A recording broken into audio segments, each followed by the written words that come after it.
So we're going to do a couple of exercises here where we dab out clouds. I like using a Kleenex because paper towel sometimes has marks on it that are left on the paper.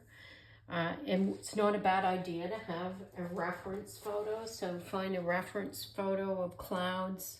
I've got one sitting at the side here. You're not going to be a slave to the reference photo though, because you're going to have to work fast and furious. It's just kind of a guideline.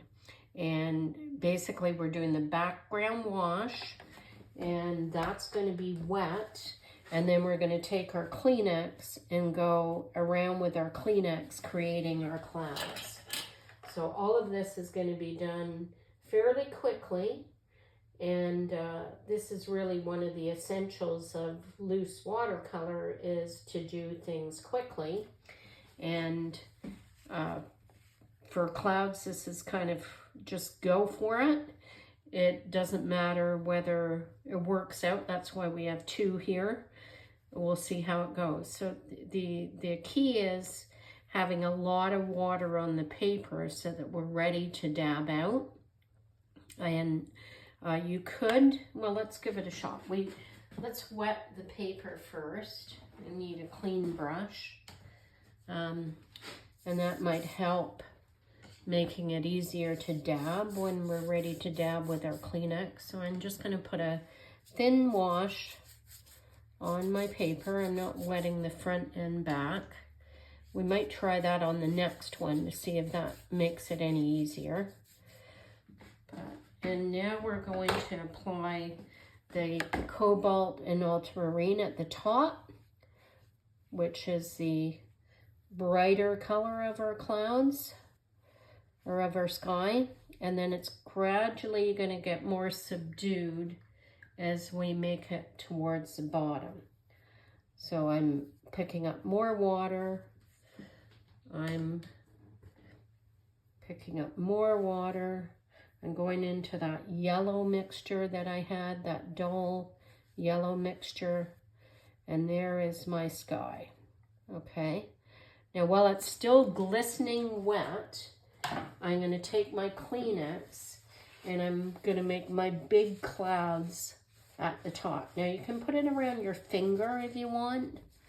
You can press hard. Keep turning it as you go, because as you turn it, you know, you keep the paper somewhat clean. So there's my one cloud. These ones at the top are bigger. And then as I get down, if I'm running out of space on my Kleenex, I can make them a bit duller. They're starting to get flatter as I get towards the bottom. Right now I realize I didn't make my background dark enough, but what I can do is I can go in with a dark background. So just my thick cobalt that I had there earlier.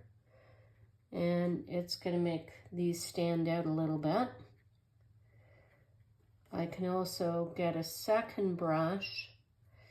Now it gets weaker, the color gets weaker as we get further down. So I'm going into my watery mixture again. Okay. And just filling in these gaps that are in the clouds. And then here I can start almost making diagonals with that watery mixture. So it looks like the clouds at the bottom. And here I can use a clean brush, if I can find one anywhere here. Okay, that was good. Here we got one. So I got a clean brush and I can soften some of these edges if I don't want them all to be hard edged. Okay, so just softening a few of these out. I think down here it looks a little bit better.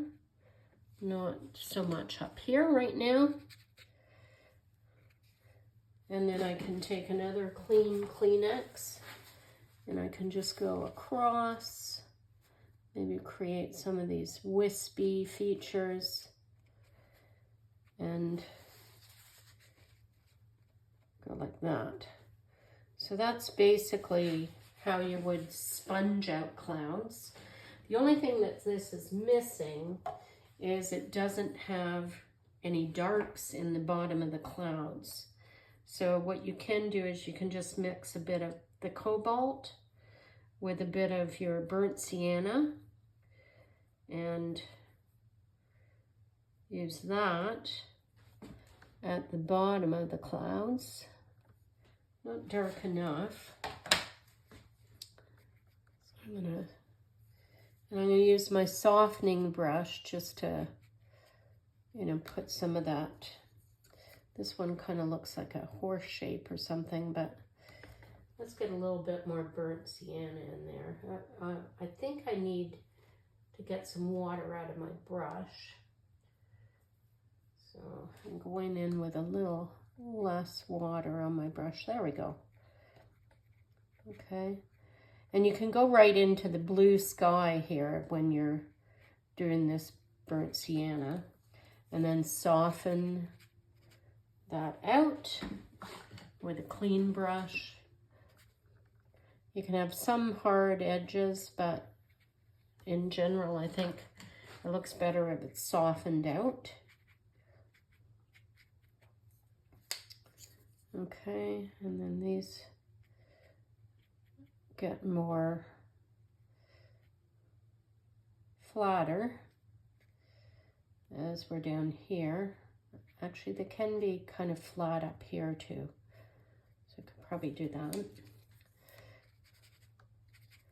Soften,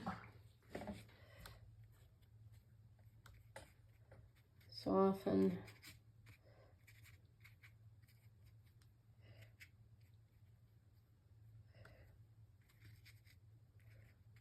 Okay, I'm continuing to soften. You can add some direction to this by pulling it back in, like so. But that's basically how you would use the Kleenex method. Now, I'm not sure if I totally like this method, but it is, it's effective enough.